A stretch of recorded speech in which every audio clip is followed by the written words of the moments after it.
Hello and welcome to Military Mayday. We're pointing out a few pieces on the chessboard. I want to congratulate and thank myself for gaining 20 subscribers. I am the man. I've only put out thousands of hours of videos too. So anyway, let's get started here. Pentagon confirms 56 attacks on U.S. troops in Iraq and Syria since October 17th. The Pentagon said Tuesday that there have been 56 attacks on U.S. troops in Iraq and Syria since October 17th, 59 personnel getting injured with TBI.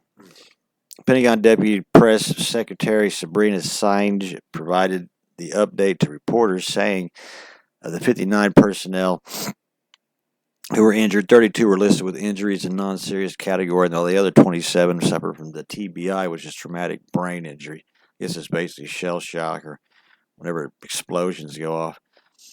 Anyway, here's all 10 of our bases in Iraq, and that's just the ones they hit. You know we've got way more there. American troops in Iraq and Syria have been repeatedly attacked by groups likely backed by Iran. Last week, the Iranian-backed Houthis shot down the U.S. MQ-9 Reaper drone near the Yemeni coast. The drone was reportedly surveilling Yemen when the Houthi militia fired at the equipment, estimating to cost about $30 million. Nice little shot of the Pentagon there. Since the drone was shot down, the U.S. has not responded, and the Houthis have threatened to act against Israeli ships in the Red Sea. A reporter asked Singh about the lack of responsibility by the U.S. military and whether it was inviting more aggressive action from the Houthis. I would say that it's inviting more aggressive and further response from the Houthis. We've seen the Houthis do this before, Singh said. We've seen one of our MK-9s shot down before in the past. I'm not saying that we're not going to respond. We always reserve the right to respond at a time and place of our choosing. Boy, isn't that something? Ain't that a brazen answer? I mean, USA. She reiterated that the U.S. goal is to contain the conflict between Israel and Hamas to Gaza, which is where it has remained.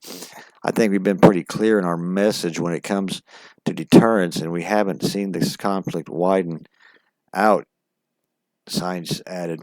But she was pressed further at the U.S. goal of deterrence did not appear to be having any effect on the Houthis, who continue to fire missiles and threaten ships. You have remembered that one of our ships that did act and the Houthis did fire missiles, and we were headed towards Israel. We did engage in that. We did bring those down, Singh said. We have a very robust presence in the region right now that is sending, I think, a very strong message of deterrence. Yeah, the two aircraft carriers probably do send quite the message. So, we got 56 attacks. I'm surprised this hasn't been made out to be a way bigger deal. I think they're waiting a little while to really start showing more injuries, I would say. Just something about this. It keeps popping up. And it's kind of an interesting story. And now, looky here. U.S. military strikes Iran-backed groups in Syria. The same people that we just talked about who are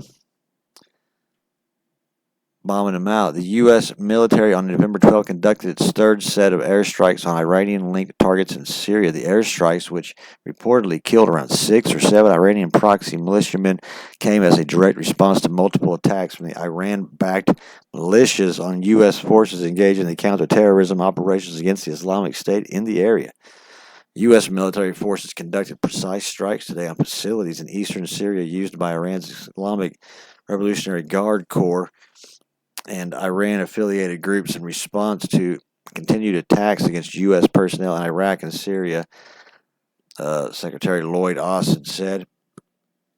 Iran-backed militias have not acknowledged they were targeted by American airstrikes.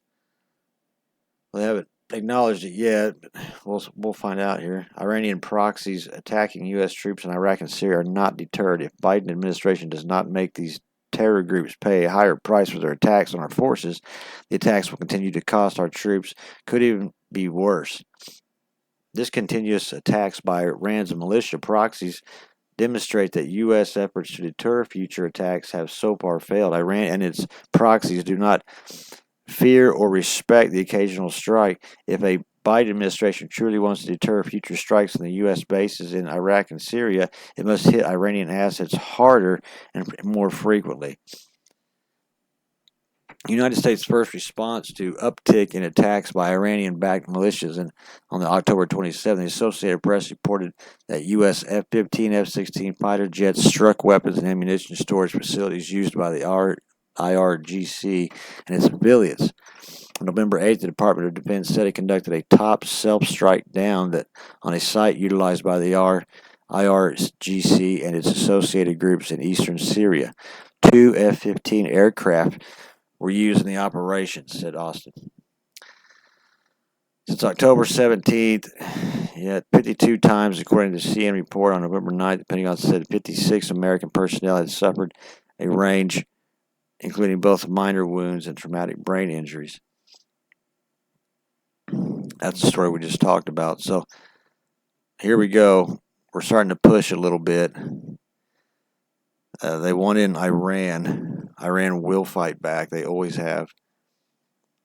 They rarely start things. Do they use proxies? You bet you do. Do we use proxies? You bet your ass.